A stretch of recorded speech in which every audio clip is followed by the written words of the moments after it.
Gusher is about women who are allowed to be messy and to bleed unapologetically when and wherever they feel like. And it is all happening during a quite biblical storm.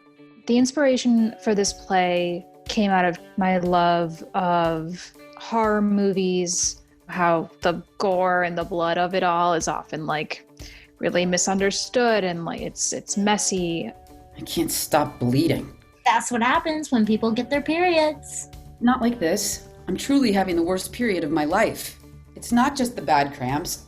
I bled through a box of tampons yesterday. My girlfriend had to bike all the way to Sam's Club to buy more in bulk, and we are not members of Sam's Club.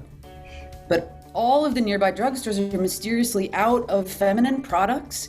What kind of universal gaslighting is that? I was this close to using our host's fancy napkins as pad. What attracted me to the play are the characters. It's four women, extremely interesting, complex, rich characters, and that's, as a director, something that it's one of the first things I always look for. There's also a sort of horror movie vibe aesthetic in it, which is super fun. And in the best tradition of horror movies that really then kind of use that setting to talk about, a sort of bigger issue or a social issue, all couched inside the lives of these four incredible women. It's a really compelling story and also a really beautiful allegory for just where we are at this moment in history for women specifically and for all types of women. It's so enjoyable to read, to watch, to hear. But on top of that, it just feels like this is what theater right now should be about. These are the things we should be talking about and the ways we should be talking about them. Period. Yoga rocks. I feel like I keep peeing myself. You know you take your tampon out every 4 to 8 hours, right? So I've heard. I'm sorry, was that condescending? $5.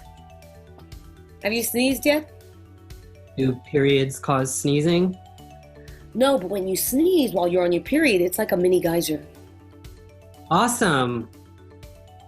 Just the actors, even in a brief time, kind of inhabiting their characters, how much they can help inform for the writer to just kind of help fill in the blanks of the journey or just moments that bump a little bit, and they can feel that and embody that in a way that's really powerful. Specifically looking at these two characters, the two queer characters, and particularly the one who's trans, I loved the fact that this play involved these characters in a very real way that was not about their trauma. It was not about the pain of being marginalized. It just let them be in a way that felt honest and in a way that felt real and in a way that felt like it was about them and about what they needed and what the play needed from them, and not so much wanting to hand the audience information that wasn't actually part of the story. It's really hard for me sometimes to answer that question, like what needs work? Sometimes it's like, what do you mean? It's perfect.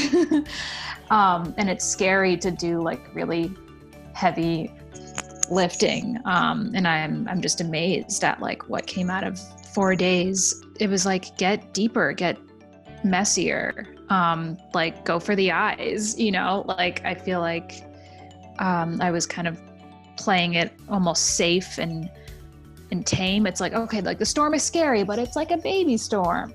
I like storms because they make me feel like a little kid. It means skipping recess and staying inside to watch movies. Storms make me think of car crashes. Yikes. I hate driving in downpours. I didn't know it was like a phobia.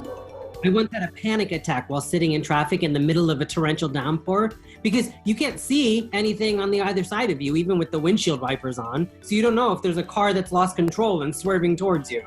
Honey. No. That's a lot. I'm not sorry about it either. I like this no apologizing thing. I have anxiety.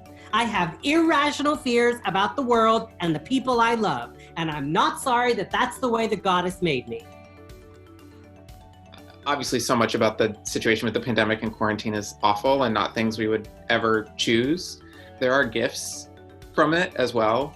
We all just sort of like dove in, and this is where we lived for 4 days. And I think that was a really valuable thing thing that led to a lot of discoveries and a lot of really cool collaborations. Honestly, I was like, this is probably going to be a hot mess because it's like we're not used to doing it in this form. But I found that surprisingly, there was a real intimacy for all of my fears and anxieties going into it. This was actually the most powerful experience I've had of doing any kind of development